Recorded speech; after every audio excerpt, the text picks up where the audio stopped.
기독교로부터의 예수혁명 11번째 시간으로 나는 모른다 하는 제목으로 말씀을 전하겠습니다. 올 들어 종교개혁 500주년을 기념하는 행사들이 많습니다. 종교개혁은 말 그대로 프로테스탄트들의 리포메이션이다 그랬습니다. 리포메이션을 개혁, 개선이라고 번역한 겁니다. 그러나 운동의 내용으로 보나 결과로 보나 개혁이라는 우리말 번역에는 좀 불충분함이 있지 않느냐 이런 생각이 듭니다. 요컨대 리포메이션과 개혁은 뉘앙스가 좀 다르죠. 리포메이션은 새로운 포메이션을 의미하지만 우리말의 개혁은 이미 있는 것의 개선 정도의 의미가 짙습니다. 리포메이션이 단절과 새로운 출발에 강조점을 두고 있는 말이라면 개혁은 연속성이나 적어도 연속성으로부터의 개선을 말하고 있습니다. 이것은 종교개혁 시대와 현 시대를 단순 비교해 보면 명료하게 그 차이점이 드러납니다. 마르틴 루터가 종교개혁 운동을 선언했을 때 개혁가들의 입장에서 교회라는 조직은 이미 의미가 없이 완전히 와해되고 인정할 수 없는 상태로 붕괴되었다. 그러나 교회는 무너졌지만 개혁의 주체 세력이었던 유럽 민중들의 신앙의 열정만큼은 엄청나게 뜨거웠고 그 어느 때보다도 최고 상태에 준비된 상태에 도달해 있었다. 적극적으로 살아 있었다. 그것은 저항하는 사람이 가지고 있는 저항의 열정이자 저항하는 사람이 품고 있는 저항의 의지였습니다. 저항하려는 의지가 뚜렷한 거죠. 그 마음과 눈빛 속에서. 이 저항이 왜 중요한 것인가? 프로테스탄트의 신학이 여기서 나오기 때문입니다. 프로테스탄트가 성서를 읽는 관점, 하나님을 경배하는 관점, 그리스도의 성육신을 이해하는 관점, 세상을 대하는 태도, 모든 것이 다 이 가시적인 세계와 이 세계의 질서에 대항하는 정신, 대항하는 입장에 서 있는 하나님, 대항하는 입장에 서 있는 그리스도를 발견한다. 진리 안에서. 로마 카톨릭은 그런 측면에서 볼 때 대항하는 입장에 서 있는 하나님, 대항하는 입장에 서 있는 그리스도라는 것을 민중들에게 설교할 수가 없는 그런 상태에 놓여 있었단 말이죠. 세속의 일부분이 되어서 말하자면 로마 카톨릭은 왕과 왕을 위시로 한 귀족들의 지배 체제인 세상의 정치 체제를 교회로 끌어들인 것입니다. 교회로 끌어들여서 성직자 자신들이 귀족이 되고 성직자들 중에서 그 귀족들 중에서 선출된 교황이 왕 노릇을 한 거죠. 그러니까 세상이나 교회나 지배받는 입장에서는 다를 바가 없는 거죠. 그 왕과 귀족한테 지배를 받거나 성직자들과 교황한테 지배를 받거나 다를 바가 없는 거죠. 그래서 여기에서 마르틴 루터를 포함한 종교개혁가들의 신학에서 그 민중들은 그러한 모든 체제에 대해서 저항하는 입장에서 자기들의 편을 들어주는 하나님을 발견하고 자기들의 입장을 생각해주는 그리스도를 발견하게 됐다. 그럼으로써 그것을 발견하게 되니까 활기를 갖게 됐죠.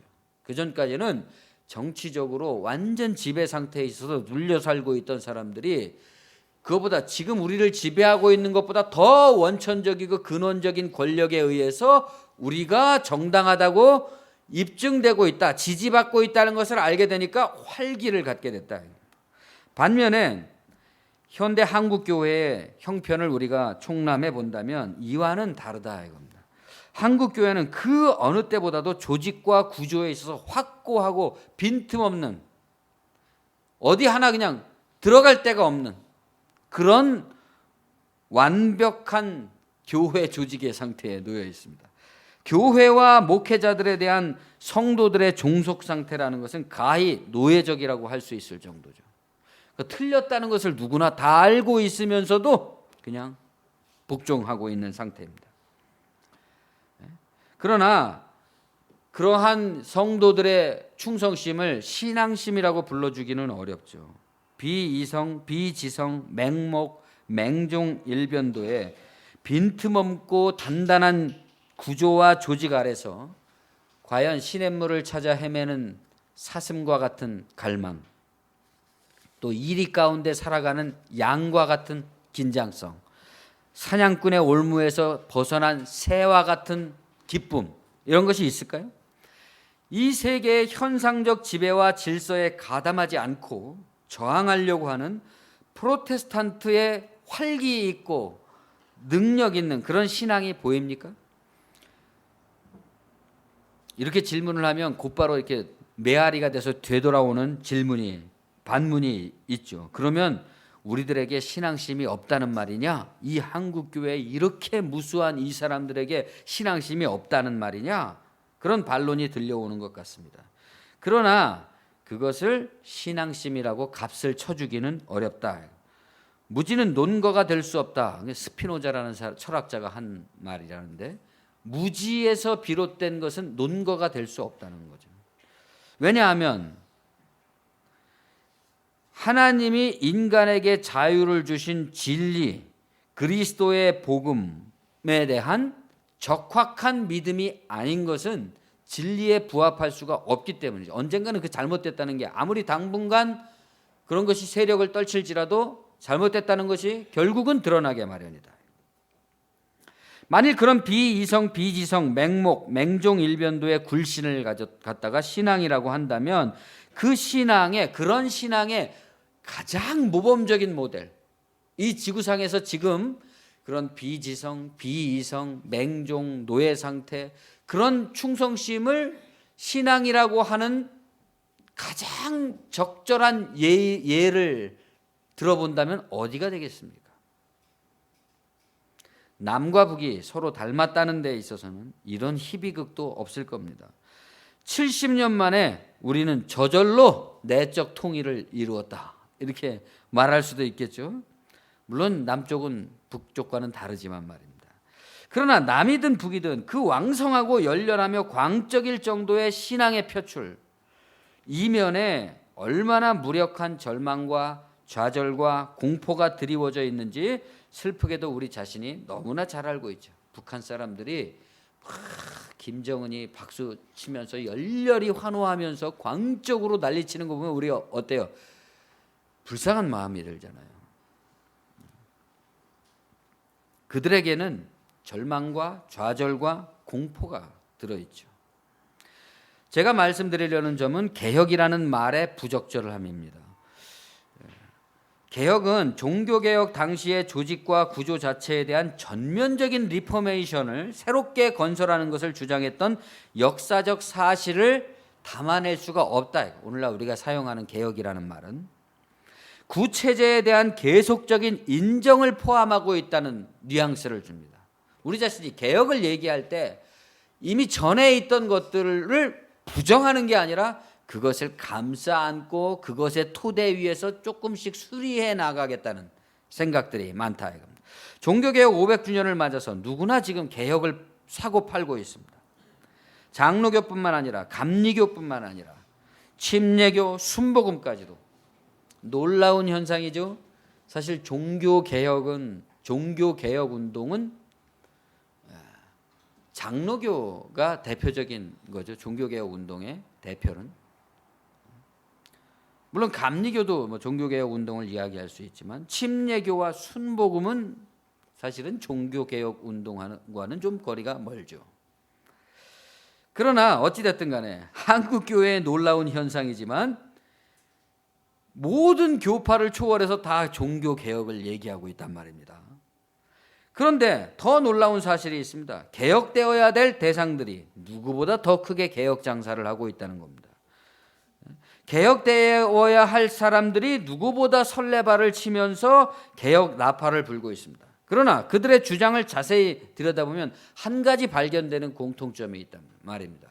누구나 다 개혁을 얘기하는데 그 개혁의 실천적인 국면으로 들어가면 다 공통되게 지금은 때가 아니다 이런단 말입니다. 그러니까 개혁을 앞에서는 막 얘기해서 자기들을 개혁의 선두주자인 것처럼 얘기하지만 어떤 구체적이고 실천적인 사항에 들어가면 그것은 지금은 때가 아니다. 그래서 그들의 개혁의 논의라는 것 자체는 진정한 개혁의 요구에 대한 어떤 설레발선에서 그치게 되는 거죠. 항상 그들은 선도적이고 공세적으로 교회라는 시장에다가 개혁이라는 좌판을 벌이고 온갖 종교개혁의 유물들을 내다 팔고 있습니다. 개혁에 대한 논의를 선점하고 독점하고 있습니다. 나중에는 개혁 소리만 들어도 지겨울 정도죠. 노이즈 마케팅이라는 게 이런 거 아니겠습니까? 아무튼 진짜 행동하는 사람은 본시 말이 없다는 말처럼 이 말쟁이들의 중요한 전언은 지금은 개혁할 때가 아니라는 겁니다. 왜? 개혁이란 게 본래 그런 것이기 때문이 아니고 달리 무슨 이유가 있겠습니까? 제가 위키백과를 찾아보니까 개혁을 이렇게 정의해놨습니다. 개혁은 급진적이거나 본질적인 변화가 아닌 사회의 특정한 면의 점층적인 변화를 이끌어내고 고쳐나가는 과정, 사회운동의 하나이다. 개혁운동은 혁명과 같은 더 급진적인 사회운동과는 구별된다. 이렇게 해놨습니다. 이런 해설을 진리의 입장에서 가져와서 대입해 본다면 여러분은 만약에 개혁이 이런 거라면 성서가 말씀하고 있는 거듭남의 변화하고는 다르다 하는 것을 인정할 수밖에 없을 겁니다. 그리고 왜 그러면 개혁을 이야기하는 우리 개신교가 말 그대로 개신되지 못하고 있는가 하는 점도 이해할 만한 거죠. 누가복음 9장 62절에 예수께서 이르시되 손에 쟁기를 잡고 뒤를 돌아보는 자는 하나님 나라에 합당치 아니하니라. 하나님 나라는 끝없이 전진해 나가는 거지 뒤를 계속 쳐다보면서 하는 것이 아니다. 다른 사람 쳐다보면서 하는 것이 아니다. 이거죠. 진리가 인간의 입장이나 편의에 의해서 변경될 수는 없습니다. 사도 바울이 자주 쓰는 말처럼 핑계치 못할지니라. 내가 못 따라갈 뿐이지 하나님 말씀이 아니라고 할 수는 없단 말입니다. 개혁이 아니라면 무엇이 되어야 될까요? 그러면 저는 재생이라는 표현을 추천합니다. 종교 개혁이 아니라 종교 재생. 재생이라는 말은 중세기 종교 개혁의 배경을 이루었던 르네상스 문예부흥을 가리키는 말입니다. 재생, 다시 산다는 거죠. 죽었다가 다시 산다는 의미에서 오직 죽었다가 다시 산다는 의미에서 부활이라는 의미가 포함되어 있지만 부활하고는 좀 뉘앙스가 다릅니다. 우리가 부활 그러면 말 그대로 죽었다 다시 산다는 의미에서 오직 죽어서 가는 어떤 천국의 세계만을 좀 상상하게 되는 그런 한계점이 있단 말이죠. 타계지향적입니다.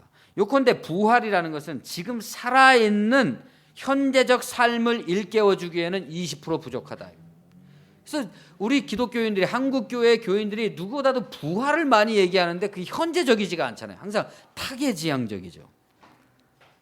톨스토이는 부활이라는 소설을 썼지만 그 내용을 읽어보면 사실 그 부활이라고 하기에는 갱생이라고 하는 표현이 더 낫다. 제가 그런 말씀을 여러 번 드렸습니다. 갱생, 새로운 삶으로 거듭난다는 거죠. 갱생은 현재적이고 실천적인 생활과 의지를 담아낼 수 있는 말입니다. 그런데 이 갱생이라는 말도 약간 부족한 점이 있단 말이죠. 왜냐하면 부활이 담고 있는 죽었다가 다시 산다는 종교적인 의미, 성스러운 의미가 좀 결여되어 있죠. 갱생은. 그래서 중생이니 거듭남이니 하는 말도 있지만 대개 기독교 윤리에 한정되어 있는 말이 돼버리기 때문에 다 20%씩은 부족하다 이겁니다. 재생은 제 생각에 2% 정도는 부족하지만 그래도 가장 근접하고 포괄된 용어가 아닐까 이런 생각이 듭니다. 에베소서 2장 1절 그는 허물과 죄로 죽었던 너희를 살리셨도다. 골로새서 2장 13절 또 범죄와 육체의 무할례로 죽었던 너희를 하나님이 그와 함께 살리시고 우리의 모든 죄를 사하시고. 현재적입니다. 죽음을 얘기하지만 현재적이죠. 요한복음 6장 49절 너희 조상들은 광야에서 만나를 먹었어도 죽었거니와. 하나님의 말씀을 받아 먹었어도 죽었다. 우리는 아니라는 얘기를 하는 거죠. 골로새 3장 3절 이는 너희가 죽었고 너희 생명이 그리스도와 함께 하나님 안에 감추어졌으니라. 2장 20절 너희가 세상의 초등학문에서 그리스도와 함께 죽었거든 어찌하여 세상에 사는 것과 같이 규례에 순종하느냐. 우리가 기대하고 이 기대가 요구하고 있는 바는 르네상스와 종교개혁을 포괄하는 새로운 영적 프로테스트의 표출, 저항의 분출입니다. 저항하는 사람이어야만 됩니다. 그것은 가령 부분적인 개선, 점진적인 변화, 그러니까 언젠간 그렇게 되겠지만 지금은 아니다. 그런 민주당 대선 후보들의 애매모호한 포지션과는 다르다 이겁니다. 그것이 아니면 안 되고 다른 어떠한 변명도 할 수 없는, 핑계나 대안이 없이 분명한 지향이 있고 목적이 있습니다. 목표가 있습니다. 우리는 알고 있어요. 누구나 다 주님께서 나에게 원하시는 것이 어떤 것인지 저는 압니다 라고 고백할 수밖에 없습니다. 따라가지 않을 뿐이지. 거기서 구체적인 실천의 방식과 의지와 가능성이 연속적으로 나오죠. 우리가 그것을 인정하기만 하면, 저는 주님의 뜻이 무엇인지 압니다 라고 인정하기만 하면 방식과 가능성과 모든 것은 다 나와요. 거기서 차례차례로 하나님이 다 이루어 주신다, 그렇게 약속을 해놨습니다. 우리가 가기 싫어하는 것뿐이죠. 거기서 진리, 곧 근본이고 본질적인 지향점이 나오죠. 실천의 방식은 딱 한 가지입니다. 자기 부인, 자기를 부인하기만 하면 됩니다. 십자가에서 거룩한 종교성과 치열한 현실성이 일치와 화해를 이룹니다. 십자가에서 이 현재성이라는 것과 종교성이 일치를 이룹니다. 십자가가 없으면 일치가 안 돼요. 이게 그냥 거룩함을 추구하는 사람들은 거룩함에 빠져 있는 것이고, 현실의 치열함을 추구하는 사람들은 치열함만 있는 것이고, 이 두 가지가 융합되질 못합니다. 그 자기 부인 너머의 창조의 본질이신 진리의 하나님이 누구시냐? 그 진리를 위해 자기를 부인하고 자기를 버리신 그리스도가 누구시냐? 처음부터 있었던 분, 창조자, 알파와 오메가, 영존하시는 생명. 그렇기 때문에 우리의 죽음의 상태를 일깨워 주실 수 있고, 처음부터 있었던 자기 생명에 우리를 접붙여 줄 수가 있는 거죠. 시편 92편 8절에 여호와여 주는 영원토록 지존하시니이다. 하나님은 영원토록 지존하시다. 요한복음 1장 1절 3절 태초에 말씀이 계시니라. 이 말씀이 하나님과 함께 계셨으니 이 말씀은 곧 하나님이시니라. 그가 태초에 하나님과 함께 계셨고 만물이 그로 말미암아 지은 바 되었으니 지은 것이 하나도 그가 없이는 된 것이 없느니라. 참빛 곧 세상에 와서 각 사람에게 비추는 빛이 있었나니 그가 세상에 계셨으며 세상은 그로 말미암아 지은 바 되었으되 세상이 그를 알지 못하였고 자기 땅에 오매 백성이 영접지 아니하였으나. 9절에서 11절에 있습니다. 히브리서 13장 8절 예수 그리스도는 어제나 오래니라 영원토록 동일하시니라. 유다서 1장 25절 곧 우리 구주 홀로 하나이신 하나님께 우리 주 예수 그리스도로 말미암아 영광과 위엄과 권력과 권세가 영원전부터 이제와 영원토록 있을지어다. 아멘. 구약 성경 창세기는 베레시트라는 말로 시작합니다. 태초에 이런 말이죠. 신약의 요한복음은 이 말을 엔아르케라는 헬라어로 번역했습니다. 똑같은 말입니다. 왜 태초에로 시작하는 걸까요? 태초라는 말이 무슨 말일까요? 세상의 처음, 세상을 짓기 이전, 이런 말이기도 하지만 우리가 태초 그런 말을 읽을 때 우리 자신에겐 무엇으로 다가오느냐 이겁니다. 1차적으로 태초에 하나님이 천지를 창조하셨다. 태초에 로고스가 계셨다. 옛 번역에서는 이 로고스를 도라고 그랬습니다. 도라고 번역을 했습니다. 태초에 도가 있었다. 이 도가 하나님이다. 하나님이 이 도로서 세상을 창조하셨다. 이 도가 세상에 오셨다. 구약 성경은 창조자요 유일신이신 하나님에게, 신약은 하나님의 로고스이신 그리스도에게 초점을 맞춥니다. 공통점은 다 뭡니까? 태초에. 여기서 말하는 태초는 모든 현재적 시간을 거슬러 원점으로 바로 올라가 버리는 태초예죠. 그러니까 나 이전, 우리 이전, 우리 시대 이전, 이러한 인간 세계 이전, 곧 인간의 모든 조건 이전으로 사유를 되물려 버립니다. 거기서부터 재출발해야 된다는 거죠. 내가 아직 요렇게 되기 이전이라면 난 입장이 달랐겠죠. 내가 만일 죄를 범하고 있다면, 죄를 범하고 그 죄를 변명하기 위해서 뭉개고 있다면, 만일 내가 태초에 30분 전으로만 돌아가도 나는 이런 상황에 처하지 않았겠죠? 문제는 이 태초에를 교리적으로 관성화해버리는 데 있습니다. 태초에 하나님이 천지를 창조했다, 창조론 뭐 이런 걸로만 자꾸 생각을 한단 말이죠. 자기 자신의 고백으로 가져오질 않고, 그래서 무엇이 중요하다는 것이지? 라고 질문을 해야 되는데, 태초에 하나님이 천지를 창조하셨다면 뭐가 중요한 거지? 이렇게 물어봐야 되는 건데, 태초에 하나님이 천지를 창조하셨다, 그저 그렇다, 이렇게 끝나버리고 만단 말이죠. 그 결과 태초에 하나님이 세계를 창조했다는 선언은 나의 현실을 일깨우는 그 어떤 효력도 의미도 갖지 못하고 맙니다. 십자가와 현실 부정, 자기 부인의 의미를 갖지 못한다. 대신 기독교도로서의 관념만을 고정화시켜버리는 거죠. 곧 태초부터 우리가 믿는 이 신앙이 있었다, 이런 식입니다. 태초부터 우리 기독교가, 태초부터 우리 교회가, 태초부터 장로교, 감리교, 침례교 또는 순복음, 사랑의, 온누리, 명성교회가 있었다는 식입니다. 그렇게 행동하는 거예요. 태초부터 이런 교회가 있었다는 식으로 말이죠. 그 결과 나는 존재한다, 고로 나는 올바르다. 유명한 그 사드 후작이라는 사람이 한 말이라고 그러는데, 나는 존재한다, 고로 나는 올바르다. 지가 하는 모든 짓은 다 올바르다 이겁니다. 존재하기 때문에. 그렇게 돼버리고 만다 이거, 태초애를 상실하면.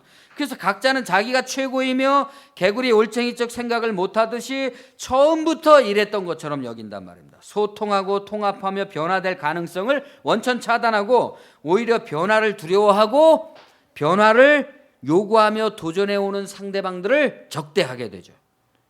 그렇게 처음처럼 태초에는 우리가 태초다라는 신념 속에서 부패하면서 속화되어, 속물적으로 변화되어 갑니다. 고린도전서 14장 32절 3절에 예언하는 자들의 영은 예언하는 자들의 제재를 받는다. 하나님은 무질서의 하나님이 아니시며 오직 화평의 하나님이시다. 마치 어떤 사람이 혼자서 예언을 하면 그 예언에 대해서 반대되는 예언들이 나타나고, 그 반대되는 예언들이 서로 종합되어서 또 다른 메시지를 형성한다는 거죠. 그래서 하나님은 화평의 하나님으로 이렇게 질서를 이루어 가신다는 겁니다. 변증법에서 정이 있으면 반이 있고, 정과 반이 합쳐져서 합이 나오고, 다시 그 합이 정이 되고 또 반이 나타나고 합이 되고, 이런 식으로 말이죠. 예언하는 자들의 영에 제재를 받지 않는 자들의 예언. 오늘날 얼마나 많은 예언자들이 다른 사람들의 무수한 예언에 제재를 안 받아요. 그냥 자기 멋대로 떠들고 있지. 그런 예언은 더 이상 예언으로서 기능할 수가 없게 되고, 그것은 썩어가는 고인물이요 온 덩어리에 퍼지는 누룩이 된다. 여러분은 후쿠시마산 수산물과 농산물 소비를 촉진한답시고 요란한 광고를 하면서 일본 정부를 위해서 동원됐던 연예인들이 갑자기 급성 암에 걸려서 사망했다는 기사를 많이 보셨을 겁니다. 여러 명 되더라고요. 예언의 제지를 받지 않는 태도의 극단적인 결과를 말해주는 거죠. 후쿠시마의 재앙에 대한 무수한 일본 사회의 지성적인 사람들의 반론이 제기되었음에도 불구하고 아니다, 괜찮다, 그러면 평안하다, 그러면서 그걸 먹는 걸 홍보하고, 그렇게 하다가 그 사람들이 죽은 거 아닙니까?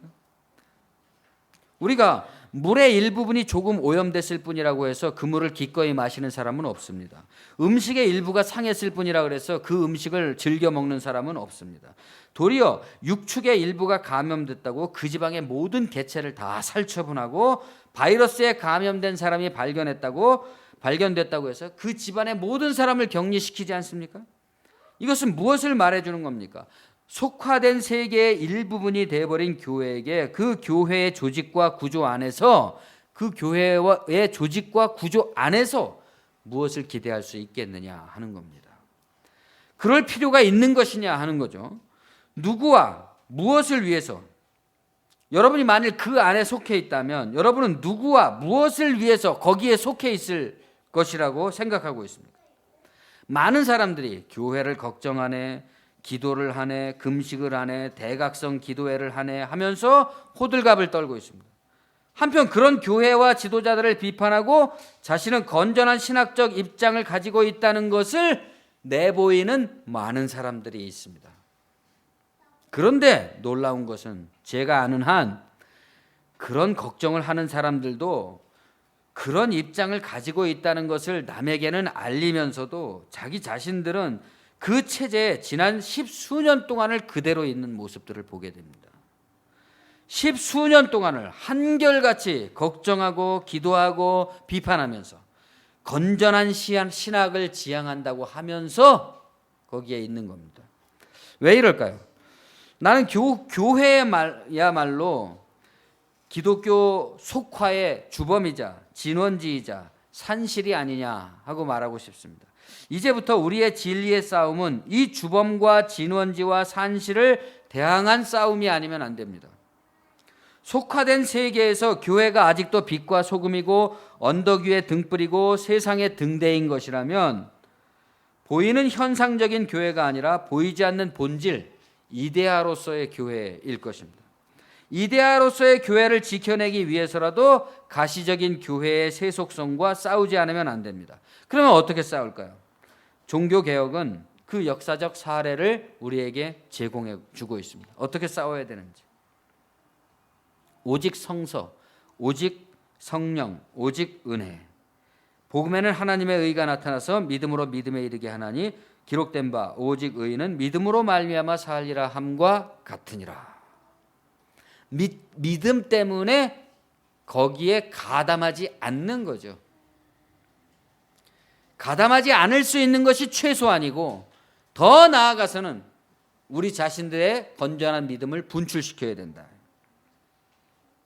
자기를 부인하고 속화된 현실을 거부하고 부정하고 가담하지 않으면서 태초로 돌아가서 거기에서부터 재출발하는 사유에 근거합니다.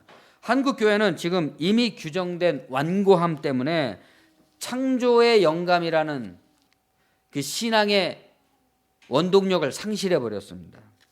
목회자 및 교회의 가치와 권위에 대한 안과 밖의 모순이 극에 달했단 말입니다. 안에서는 굴종과 무력함이, 밖에서는 냉소주의와 절망감이 만연되어 있습니다. 이 둘은 서로 대화가 어렵습니다. 그러므로 지금 필요한 것은 이 양자를 떠나서 초월된 의식을 공유할 수 있는 사람들이, 새로운 안목을 지닌 사람들이 새로운 길을 제시하는 수밖에 없는 거죠. 이 둘에게는 희망이 없다.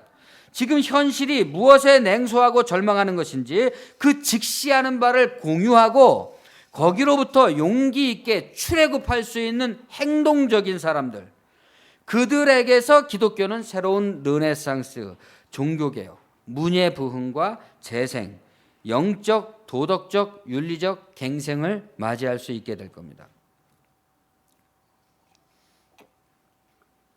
우리가 근원적인 처음으로 되돌아가서 사유하고 그 사색의 일깨움 위에 재생시키려는 처음부터 있었던 종교 진리라는 건 뭐냐 도대체? 태초부터 있었던 진리는 뭐냐? 여기서 우리가 종교의 참된 의미를 규정할 수가 있겠죠. 태초부터 있었던, 원래부터 있었던 진리란 무엇이냐? 제가 말씀드리려는 이 종교의 진리는 지식일까요? 경험일까요? 지식이기도 하고 경험이기도 한 거죠. 물론 여기서 종교 경험의 의미가 규정된다. 종교적 경험이라는 게 뭐냐? 지식이면서도 경험이어야 된다 이겁니다. 제가 말씀드리려는 진리 경험이라는 것은 모라의 상태, 입신의 신비 체험을 말하는 게 아닙니다. 지식이 아니죠. 그건. 진리는 총체적이다 이겁니다. 인생 전체와 세계 전체 현실의 관념을 다 포괄합니다. 그러니까 사람이 성장하는 거죠. 성숙하고. 곧 나에게 구원이 되는 것은 다른 사람에게는 의미가 없는 식의 구원이 아니다. 나에게 의미가 있는 구원이라면 다른 사람에게도 반드시 구원이 되는 것이어야 된다. 종교에 대한 교리, 지식이 종교 경험은 아닙니다. 믿음은 경험을 요구하고 있는 것이지 교리를 외우는 것은 아니죠. 문제는 교리가 경험을 가로막고 경험이 자신을 표현할 수 있는 적절한 언어를 교리 속에서 발견하지 못하는 데 있는 거죠. 이는 닭이 먼저이냐 달걀이 먼저냐 하는 논쟁과 같습니다.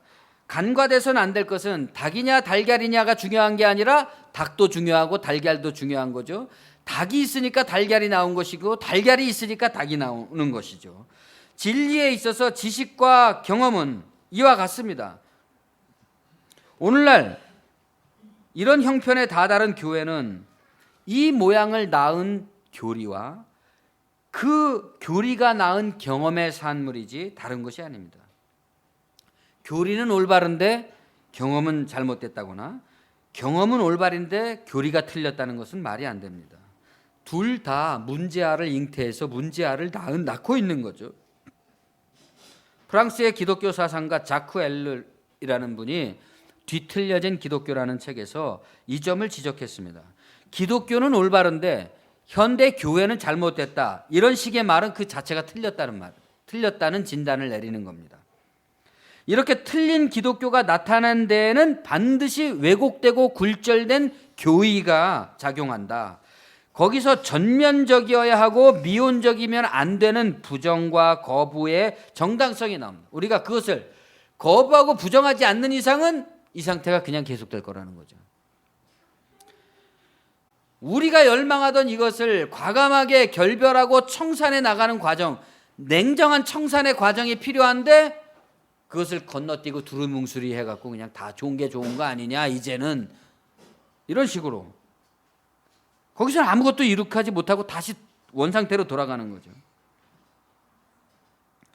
항상 우리의 새로운 리포메이션이라는 것은 혁명적이어야 되고 반동이나 반란이 되어서는 안 되는 거죠. 여러분은 지식으로서의 교리를 배우고 그 교리를 바탕으로 한 종교 경험을 갖게 됩니다. 또한 종교 경험을 통해서 교리를 확충해 나가죠. 여기에는 일부러 의식하면서 시행하는 정신의 과정이 있어야 됩니다. 이게 매우 중요한 거죠. 우리의 종교 생활이라는 것은 의식하면서 한다는 것입니다. 의식하지 않고 그냥 하면 아무 의미가 없다. 이거. 현대의 신자들 가운데는 하나님의 은혜의 교리만을 강조하고 진리가 너희를 자유케 하리라 하는 자유를 강조하면서 방종에 빠지려는 경향이 있습니다. 물론 그런 점을 강조하고 싶고 거기에 기대고 싶은 어떤 지치고 피로한 이유가 있겠죠. 그러나 유감스러운 말이지만 그런 것을 자기 부인이라고 할 수는 없습니다. 아무튼 우리는 뭔가 해보자고 모이는 것이지 아무것도 하지 말자고 모이는 것은 아니기 때문에 그렇죠. 다만 그 방식이 우리가 뭔가를 하자는 방식이 재생, 곧 인위적인 방식이 아니라 자연의 초월적인 법칙에 맡기고 의지한 자각이다. 자연에 맡겼다 그래서 그냥 내버려두는 자연이 아닙니다.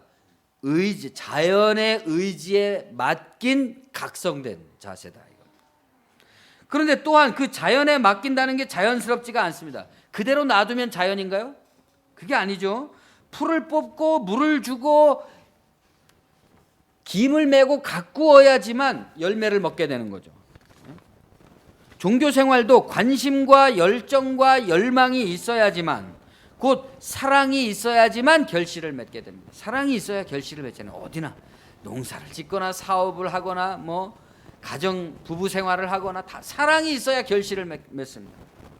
그래서 그 열매를 지식도 업적도 성과도 성취도 아니고 지혜라고 그럽니다. 이거를 알아야 돼. 그래 지혜가 있어야 돼요. 지혜가 없으면 아무 소용 없어요. 그냥 기계적인 것뿐이지. 이득만을 추구하는 것뿐이지. 사랑이 있어야지 모든 게 된다는 것을. 그게 지혜죠.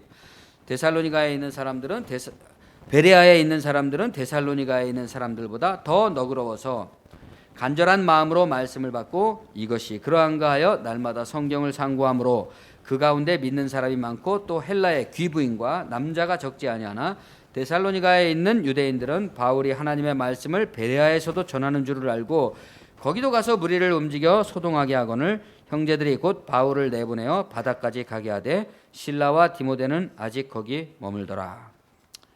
바울과 전도단 일행이 데살로니가에서 거부당해가지고 그 사람들한테 엄청 핍박을 받고 옆 동네인 베레아로 옮겨갔는데 베레아 사람들은 너그러워서 원래 다른 성경에 보면 신사적이다 이런 말도 하는데 지성적이라는 말입니다.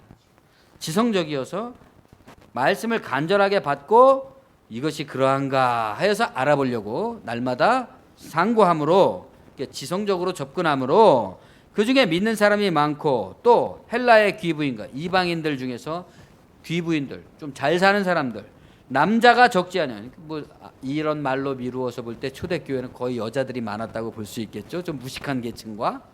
근데 그 베레아에서는 유식한 계층과 뭐 남자들도 많았다 이겁니다.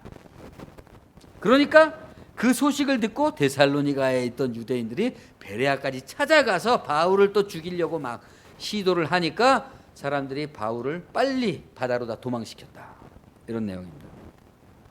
오늘날 한국교회 기독교인들의 모습을 그대로 보여주는 장면일 것 같습니다. 아마도 이 글을 읽으면 자기가 베레아 사람인지 데살로니가 사람인지 스스로 잘 알게 될 겁니다.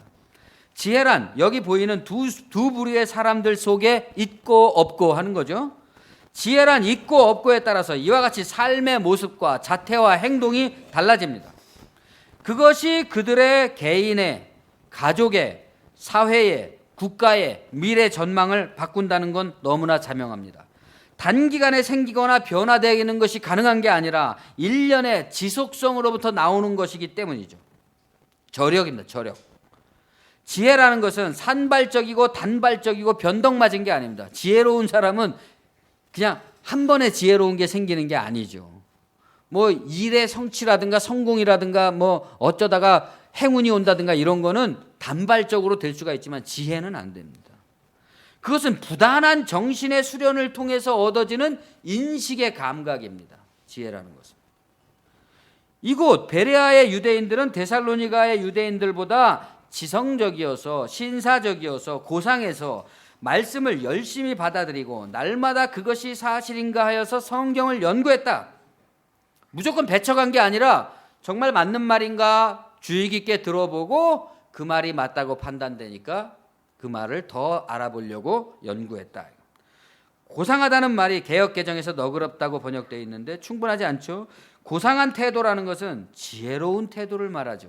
지성적인 태도, 사려 깊은 태도, 속단하고 빨리 단정하고 이미 아는 척하고 뭔가 지식을 늘려가려는 그런 허영에 의한 것이 아니라 진리와 진실 앞에 겸손하려는 태도를 말합니다. 그러한 고상한 태도는 단번에 얻어지는 게 아니죠. 왜 베레아와 데살로니가는 그리 멀지도 않은 인접 지역이었는데 이렇게 서로 분위기가 달랐을까요? 같은 유대인들인데. 거기에는 지속적인 정신의 수련이라는 의미가 있습니다. 우리가 그런 말 하잖아요. 지역의 특색, 어떤 학교의 학풍, 뭐 그런 말들을 하잖아요. 가문의 가풍. 무시할 수가 없죠. 왜냐? 오랜 세월 동안 쌓아온 지혜가 그 속에 있기 때문에 그렇죠. 무시할 수가 없습니다. 교양인들은 그것이 오랜 세월 동안 분위기와 영성을 이루고 그들의 행동을 이끕니다. 달리 말하면 베레아 사람들은 교양인들이지만 데살로니가 사람들은 속물이다 이런 말이죠. 교양인들은 아무리 소탈해도 교양적 태도를, 속물적인 사람들은 아무리 교양 있는 채를 내어도 속물적인 속성을 드러내게 됩니다. 지혜가 있고 없고의 차이 때문이죠. 지혜라는 것은 부단한 정신적 수련을 통해서 얻어지는 인식의 미적 감각이라고 할 수가 있을 겁니다. 아름답죠? 지혜로운 사람을 보면. 그것은 사물을 받아들이는 거울로서 마음이 변화됨을 의미합니다. 사물을 받아들이는 거울로서의 마음이다. 거울로서의 마음이 변화된다. 자기 마음이 아니라 사물을 받아들이는 거울로서의 마음이다. 수련을 통해서 지식과 경험이 변화되고 그것이 새로운 교리와 경험을 불러옵니다. 이전에 내가 진리를 알지 못할 때의 나의 어떤 교리가 아닙니다. 나의 생각이 아닌 전혀 다른 교리와 그 경험을 만들어내려고 한다. 이 일련의 과정을 스스로 인식하게 되면 내가 이거 되고 있네? 이런 인식을 하게 되면 마음이 새로운 단계에 진입하게 된 거죠. 비록 우리가 조금 경솔하기도 하고 경박하기도 하고 유치하기도 하다고 하지만 이것이 무엇이다라는 것을 알기 시작하면 저절로 거부할 수 없이 거울을 통해서 계속해서 반사가 일어나기 때문에 내가 얼마나 유치한 인간인가, 내가 얼마나 경솔한가, 이런 것을 끝없이 자각해 나가게 된다 이겁니다. 그 자체로. 이 일련의 과정을 스스로 인식하게 되면 마음이 새로운 단계에 진입합니다. 진리를 추구하는 자연적 동력이 생깁니다. 마치 뿌려진 씨앗이 스스로 자라나듯이 진리를 추구하고 하나님을 알아가고 그리스도의 성령을 늘려가는 게 좋아집니다. 기분이 좋아요. 그것이. 그 무엇보다 더 이상 믿음이 은혜인지 노력인지 하는 식 따위의 논쟁이 불필요해집니다. 얼마나 이런 논쟁 많이 합니까, 우리 기독교인들.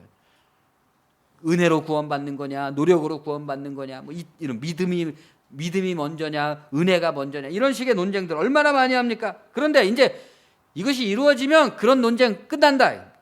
하나님의 뜻이 내 모습이고 내 모습이 하나님의 뜻이죠.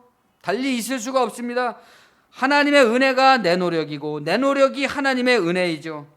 그것들이 분리되어서 따로 노는 게 아닙니다. 내가 형편없으면 그것이 하나님의 뜻입니다. 내가 형편없는 게. 네? 이해가 돼야 돼요. 이런 게. 내가 좀 더 발전적으로 변화되고 있으면 그것이 하나님의 뜻인 겁니다. 내가 형편없는데 그 형편없는 게 하나님의 뜻이라는 걸 안 사람은 자기를 가슴을 치면서 통회하겠죠. 그래서 앞으로 나가겠죠. 내가 발전해 나가고 있는 것이 하나님의 뜻이라면 나는 하나님의 순풍에 돛을 달고 있기 때문에 지금 신나게 달려나가야 되는 때겠죠. 내가 경험하는 모든 것을 경전에서 발견하고 성경에서 발견하고 성경에서 발견하는 모든 것을 나의 삶 속에서 또 발견합니다. 이렇게 해서 믿음은 내 마음의 변화를 통해서 내 인식이 도달하는 인식상의 새로운 경지인 것이 밝혀집니다. 그런 입장에서 우리의 정신은 기왕의 인생을 우리가 살고 있잖아요. 누구나 다.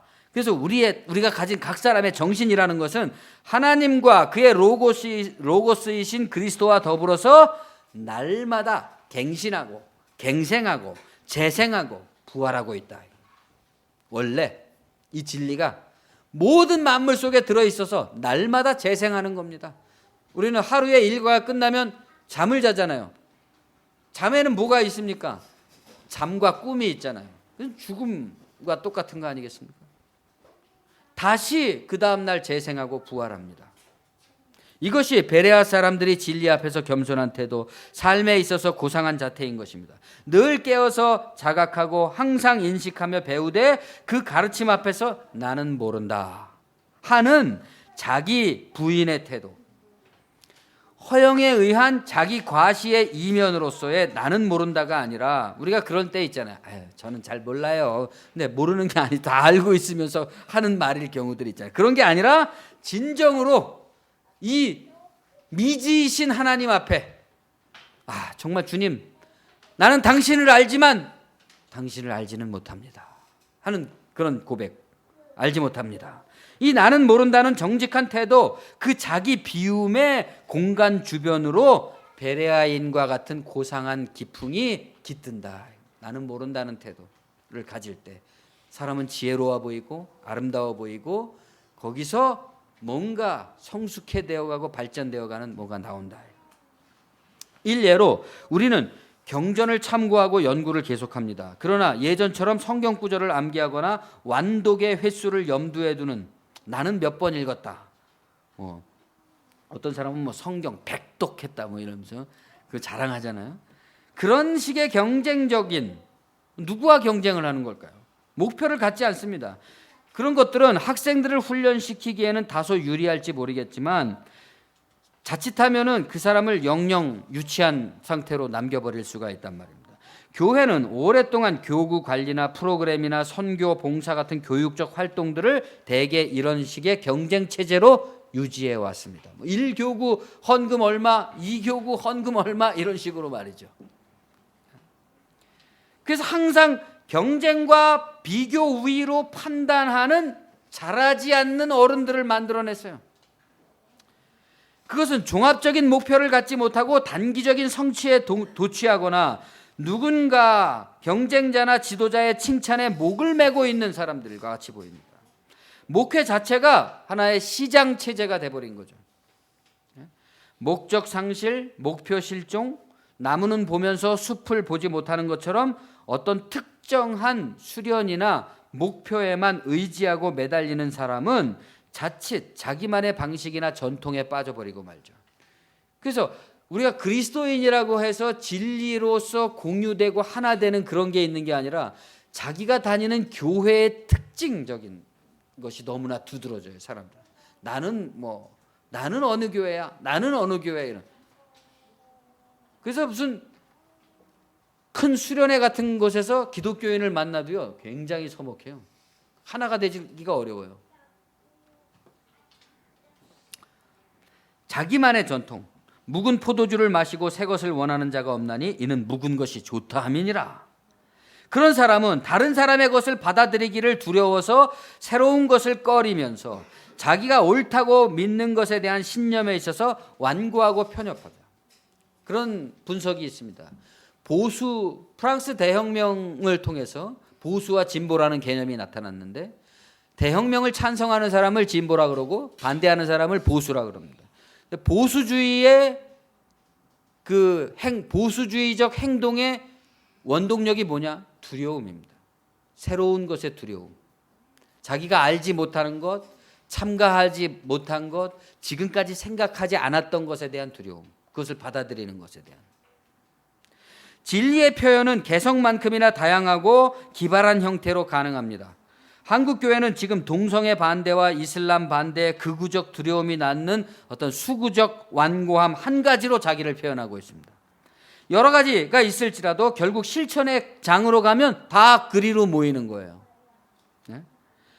아주 교회에서 점잖은 말들을 하고 개혁을 얘기하고 이런 사람들도 그러면 현실에 우리가 삶에서 구체적인 실천의 장으로 가면 반 이슬람, 동성애 반대 이런 식으로 가는 거예요.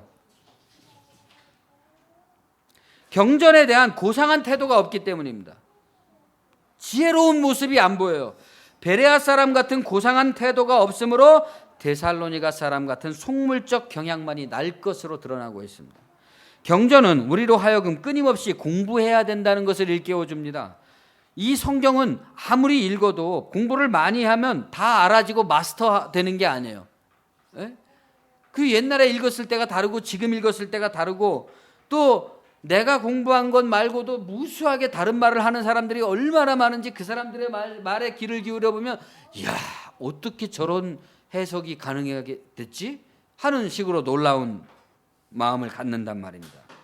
그러니까 오직 이 경전 앞에서 우리가 가져야 될 태도는 나는 모른다.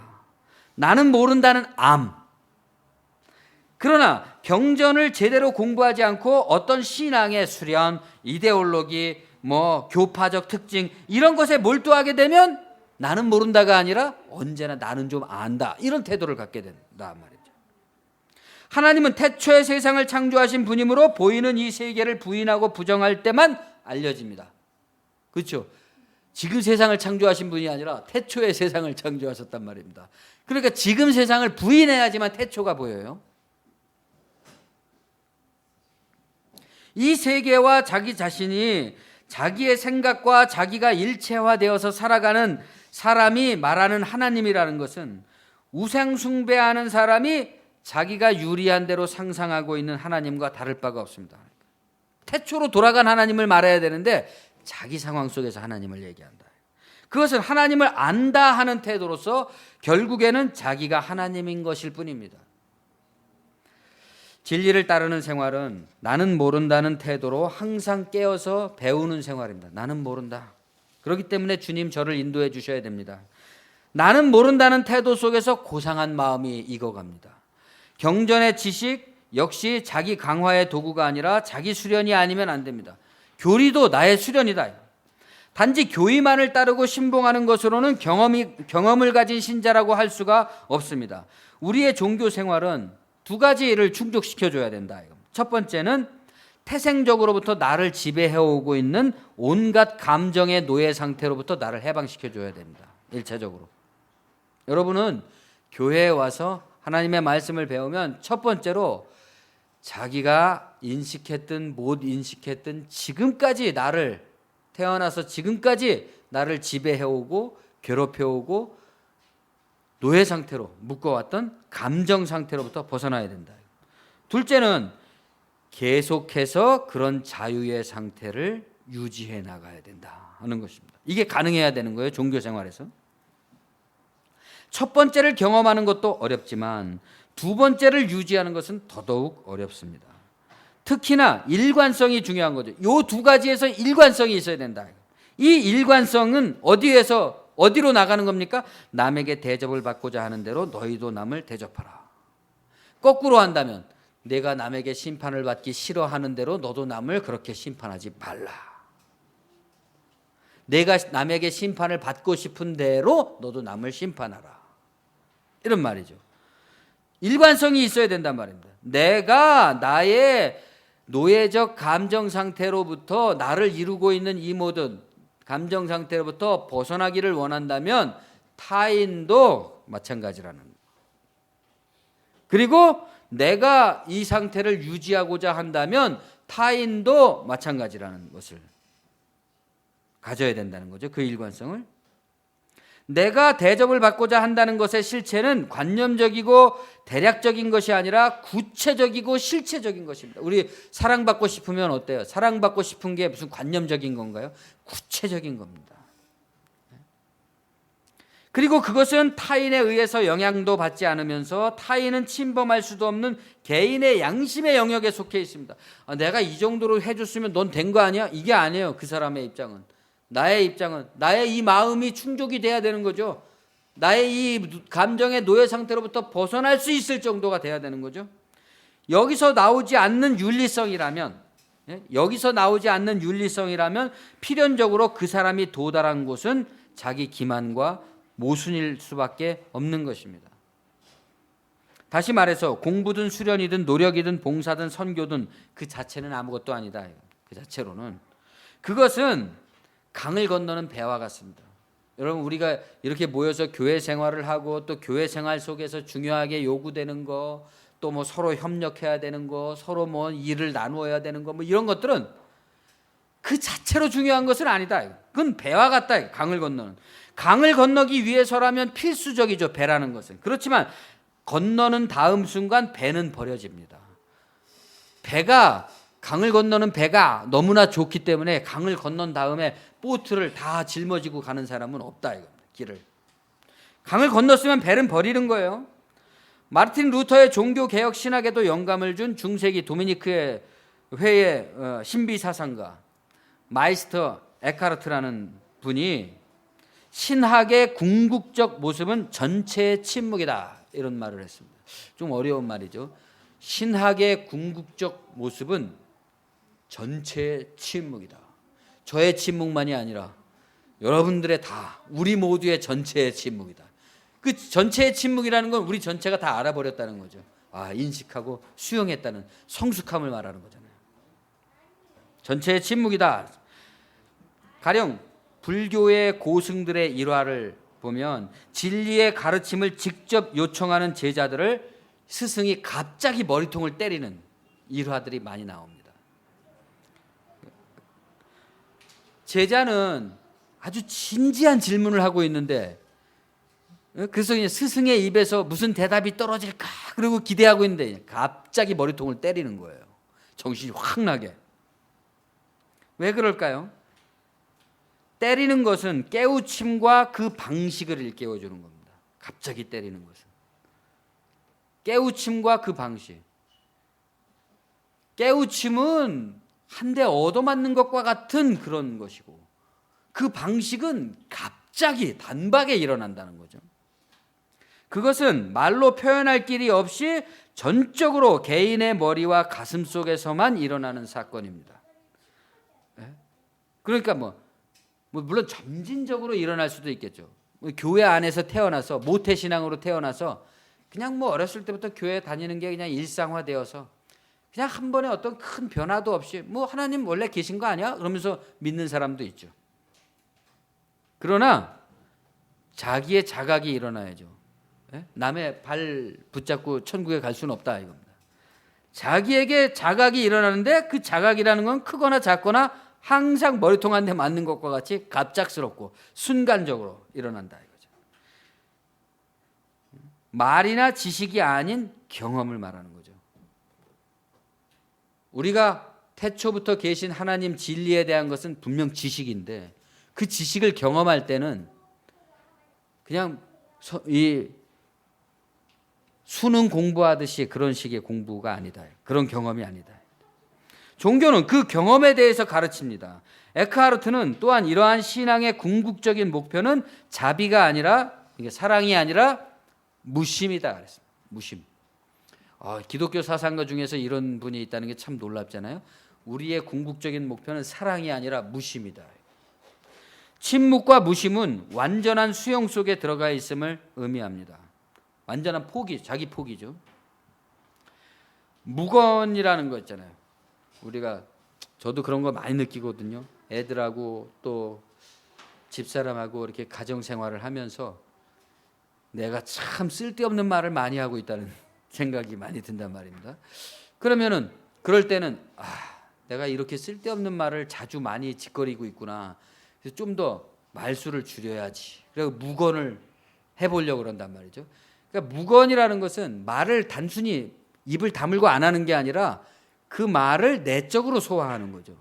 내적으로 말을 해버리니까 말을 할 필요가 없어지게 만드는 거죠. 근데 굉장히 어렵습니다. 그냥 조금 있다 보면 그냥 내가 또 쓸데없는 말을 막 짓거리면서 하고 있단 말이죠. 그래서 그냥 예영이한테 아빠는 꼭 말 한마디로 자기 기분을 망친다고. 그럼 또 내가 또 실수를 했구나. 그럴 때가 많단 말이죠. 우리에겐 언제나 돌아가서 누울 고요한 침묵의 자리가 필요합니다. 누구에게나 필요하잖아요. 밤에 잠잘 때. 그런데도 나는 지금 이렇게 그 침묵에 대한 말씀을 드리고 있는 겁니다. 바로 이 사실, 그것을 우리가 항상 잊지 말아야 됩니다. 우리의 목적은 침묵이고 자기 포기인데 우리는 말을 하고 있다는 겁니다. 그러니까 우리의 목적은 침묵인데 우리는 어쩔 수 없는 방식으로 스승이 제자를 때리듯이, 때리는 방법은 여러 가지죠. 말을 하고 있다는 사실. 그러니까 우리가 말을 어떻게 대해야 되겠는가? 진정으로 기도하는 사람이 참된 신학자고 신학자는 참되게 기도하는 사람이다. 그런 말이 있습니다. 그러니까 이 침묵을 알지 못하는 사람이 말을 하는 것은 소음이 될 뿐이잖아요. 공해가 될 뿐이죠. 침묵으로부터 나오는 말이야말로 성령의 기름 부음을 받은 말이고 지혜의 말이죠. 지혜의 말씀. 그래서 침묵의 양만큼 그 사람의 지혜로운 말의 권능이 실려서 나옵니다. 말을 너무 많이 하는 사람의 말은 가볍잖아요. 근데 오랜 사색과 침묵을 통해서 그 말을 내적으로 갈고 닦아서 그런 사람이 어떻게 한마디 툭 던지는 말은 굉장한 권능이 있습니다. 만군의 여호와께서 이와 같이 말씀하시되 너희에게 예언하는 선지자들의 말을 듣지 말라. 그들은 너희에게 헛된 것을 가르치나니 그들이 말한 묵시는 자기 마음으로 말미암은 것이요 여호와의 입에서 나온 것이 아니니라. 항상 그들이 나를 멸시하는 자에게 이르기를 너희가 평안하리라 여호와의 말씀이니라 하며 또 자기 마음이 완악한 대로 행하는 모든 사람에게 이르기를 재앙이 너희에게 임하지 아니하리라 하였느니라. 예레미야 23장에 나오는 말씀입니다. 그러니까 예레미야의 시절에도 벌써 그냥 가짜 이 목사들이 너무 많았단 말이죠. 이 사람들의 특징이 뭡니까? 자기 마음에서 나온 헛된 말들을 한다. 그래서 결국 그 말은 누구한테 돌아가요? 하나님을 멸시하는 사람들한테 말하고 있습니다. 어떻게 말합니까? 너희가 평안하다. 하나님을 멸시하는데도 평안하다는 거예요. 또 마음이 완악한 대로 행하는 사람에게 재앙이 너희에게 임하지 않을 것이다. 고인물은 썩습니다. 우리는 무엇보다 자기를 믿어야 됩니다. 진리의 방식이라는 것은 오로지 자기를 부인하는 것이잖아요.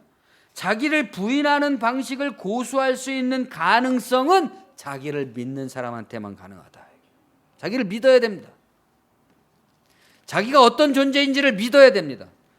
하나님의 은혜 어쩌고저쩌고 하면서 자기 책임을 다 방기해버리는 식의 그런 믿음을 가지고서는 이런 자기 부인을 할 수가 없습니다. 그건 항상 자기 위로만 받으려는 거죠. 자기 유리한 것만 받으려고 그러는 거죠.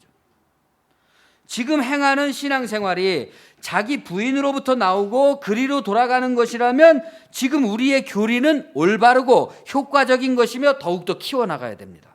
그러나 우리의 수행이 편협한 정보와 비신사적이고 고상하지 못한 그릇된 성장만을 가져오고 있다면 그것은 거짓된 것으로 버려야 됩니다. 우리가 우리 자신을 믿지 못하기 때문에 타인을 지배하려는 욕망을 가진 사람이나 그런 욕망으로 사업을 하는 종교 지도자들이 우리에게 신적 권위를 가지고 행세하고 있는 것입니다. 우리가 독립선언을 해야 됩니다. 저항의 정신을 가져야 됩니다. 그런 욕망으로 하는 사람들에게서 우리가 벗어나서 그런 따위에 너희는 평안할 것이다, 재앙이 임하지 않을 것이다, 그런 말에 위로받으려는 그런 가짜 신앙을 버려야 된다. 그들은 항상 진리를 멸시하는 자들에게 말하고, 그러니까 거짓일 뿐인 것입니다. 너희가 평안하리라 여호와의 말씀이니라. 이렇게 자기 마음이 완악한 대로 행하는 모든 사람에게 재앙이 너희에게 임하지 아니하리라, 이렇게 말한다. 그런 것을 말하자면 목회라고 생각하고 또 목회자의 당연한 서비스라고 생각하는 것입니다. 사람들에게 기분 좋은 말만 해주는 거죠. 그런 거짓된 서비스에 위로받으면서 안일하게 살기를 바랄 사람은 별로 없을 겁니다. 거짓된 말에 위로받고 싶으신 분 있으세요? 별로 없을 겁니다. 그러나 실제로는 그런 사람들이 엄청나게 많은 것입니다. 우리 기독교는 끝없이 분리되어 나온 전통이 있습니다. 사람들은 분리를 나쁜 것이라고만 생각하지만 분리는 나쁜 게 아니죠. 독립이라는 측면이 있습니다. 그것은 부분적으로는 개혁이지만 근본적으로는 재생, 부활, 갱생입니다. 다른 의미로 말한다면 끝없는 저항이고 자기 부인이고 변화입니다. 자꾸만 가시적으로 보이는 교회를 생각하는 사람들은 분리는 나쁜 것이다, 뭐 통합해야 된다, 마음을 합쳐야 된다, 이런 소리를 하면서 구시대가 그대로 유지되기를 바라고 있습니다. 그러나 우리는 그런 가시적인 조직으로서의 교회에 연연하지 말고 보이지 않는 이데아, 본질적인 이데아, 태초의 하나님의 진리의 교회에 초점을 맞추기 때문에 끝없이 자기 부인하면서 끝없이 재생되면서 변화되어 나가야 된다. 그 변화되어 나가는 것이 가시적인 교회의 모습을 새롭게 리포메이션 할 때까지. 지금은 혼란스러운 시대입니다. 저마다 자기가 안정된 지도자라고 주장하는 대한민국의 위태로운 정치 상황과 똑같습니다. 정통파 속에도 부패한 이단이 들어있고 이단 속에도 정통적인 교리가 들어있을 수 있습니다. 그러니까 우리의 싸움은 그런 싸움이 돼서는 안 되는 거죠. 정통이니 이단이 이런 싸움에 아예 관심도 갖지 마시고 정통의 길도 따르지 말고 이단의 길도 따르지 말고 오로지 나는 모른다 하는 베레아 사람들의 고상한 태도로서 침묵의 말씀 가운데서 하나님의 인도하심을 받는 저와 여러분이 되시기를 바랍니다. 기도하겠습니다. 주님 은혜를 감사합니다. 우리의 삶의 여정이 어디로 가고 있는지 너무나도 분명히 명확하게 알아가고 있는 중입니다. 우리 자신들이 잘 알고 있음에도 불구하고 우리가 여전히 하나님의 뜻을 알 수 없고 하나님의 온전하신 계획을 알 수 없어 그 미지의 하나님이 우리에게 알을 주셨으되 궁극적으로는 끝없는 모르는 마음 가운데 갈망을 주셨다는 것을 우리가 알고 있습니다. 주님, 고백컨대 우리를 이끄사 우리의 나아갈 길을 밝혀주시고 우리의 나아갈 길이 나의 작은 현실의 안위에 머무는 것이 아니라 하나님의 거하시는 태초부터 영원하신 그 영원의 자리로 나아가는 여정인 것을 우리가 용기를 내어서 믿게 도와주시고 인정하게 도와주시고 오늘의 우리의 현실을 포기할 수 있는 과감한 믿음을 우리에게 허락해 주시고 믿음의 눈을 허락해 주심으로 우리가 그 하나님을 믿고 의지하며 그 나라의 도래를 위해서 오늘을 우리가 반영해서 우리 마음의 거울에 오늘을 반영해서 진리를 살아갈 수 있는 그러한 생활이 될 수 있도록 인도하여 주시옵소서. 우리 한국 교회와 한국 사회가 참으로 이러한 지성적 변화로 데살로니가 사람들의 악다구니 같은 속물적 삶으로부터, 막장 드라마로부터 벗어나서 베레아 사람들의 신사적이고 지성적이고 고상한 지혜로운 아름다움이 드러나는 그러한 한국교회, 한국사회로 우뚝 서서 참으로 세계가 부러워하는 세계의 선도적 국가로, 동북아시아의 화염의 전운이 항상 목숨을 위협하는 그러한 약소민족의 슬픔과 부패와 어지러움만이 아니라 이제는 우리가 저 유럽의 베네룩스 3국과 같이 또 스위스와 같은 그런 중립국과 같이 참으로 우리나라도 이 동북아시아에서 선도적이고 모범적인 새로운 이상을 구현해 나갈 수 있는, 세계사적 비전을 제시할 수 있는 그런 위대한 민족으로, 위대한 나라로 도약할 수 있는 계기가 될 수 있도록 주님, 우리 시민 사회를 성숙시켜 주시고 우리 사회의 모든 사람들이 이 도약하는 새로운 시대 정신에 부합하여서 우리의 마음을 합쳐갈 수 있도록 인도하여 주시옵소서. 예수님의 이름으로 감사하며 기도합니다. 아멘.